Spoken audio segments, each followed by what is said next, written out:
The only mammal to have survived the time of the saber-toothed tiger 3 million years ago, capable of running 32 kilometers per hour even while weighing up to 136 kilograms. Pandas are alpha beasts so fierce that they have no natural predators in this age.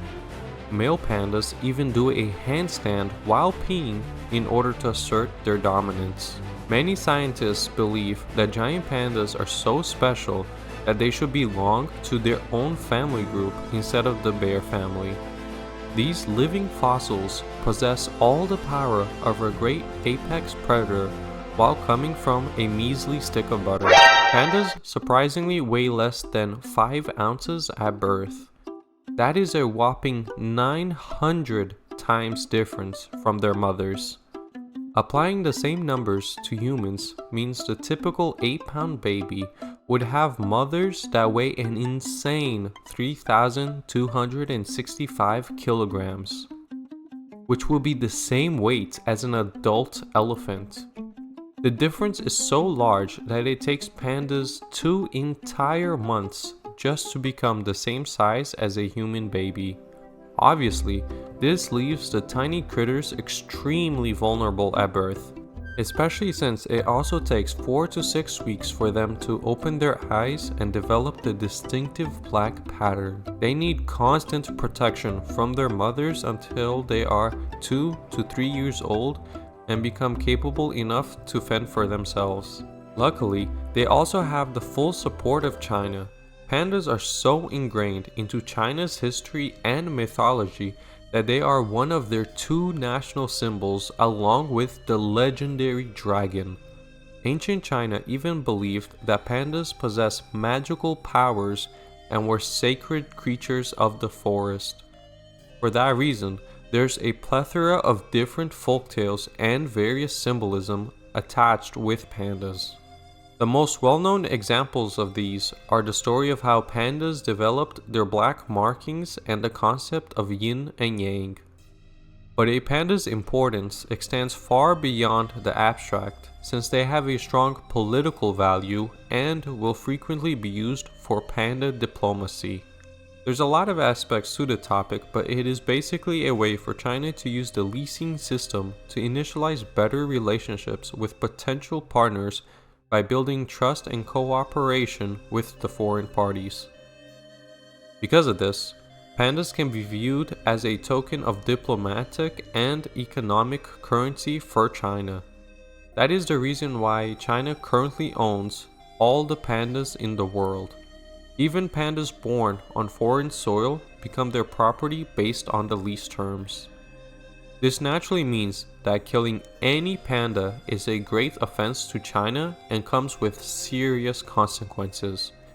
It has been illegal since the 1960s and could mean you face a life sentence or even death in 1987.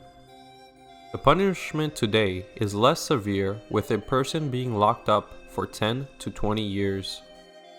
Although I don't know why anyone would want to harm such cute and lovely looking creatures. Everyone knows they are one of the most heartwarming animals on earth due to their normally docile and playful nature. They love to roll and slide down hills, pounce on one another, do somersaults, play with balls, climb, swim, and build nests from branches and dry grass.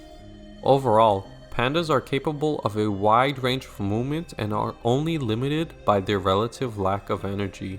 Even though they spend 14 to 16 hours a day eating up to 38 kilograms of bamboo, most of that is not digested.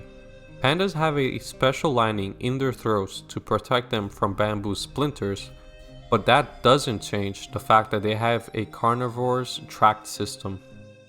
It is so inefficient that only 20 to 30% of a bamboo's nutrients are absorbed. For comparison, a deer will typically absorb around 80% of a plant's nutrition.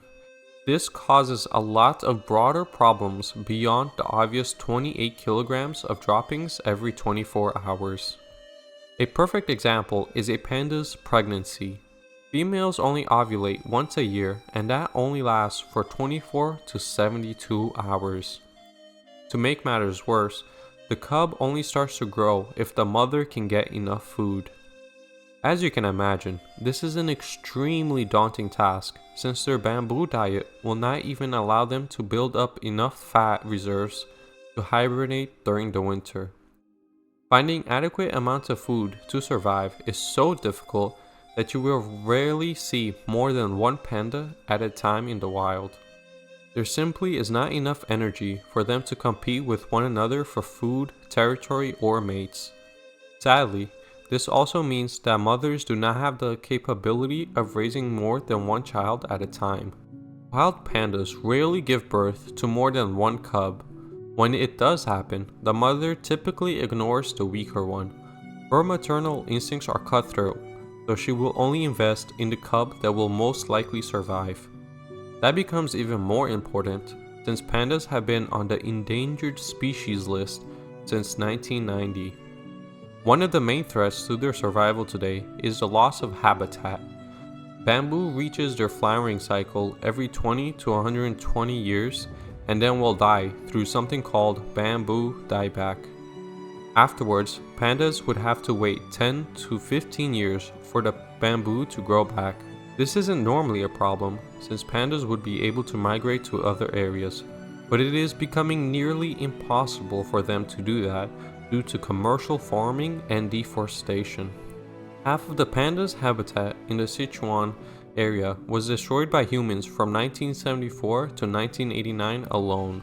Fortunately, scientists are currently working on increasing the wild panda population from 1,000 to 5,000 by 2025. Let's all hope that the dragon warrior will continue to be a part of this world.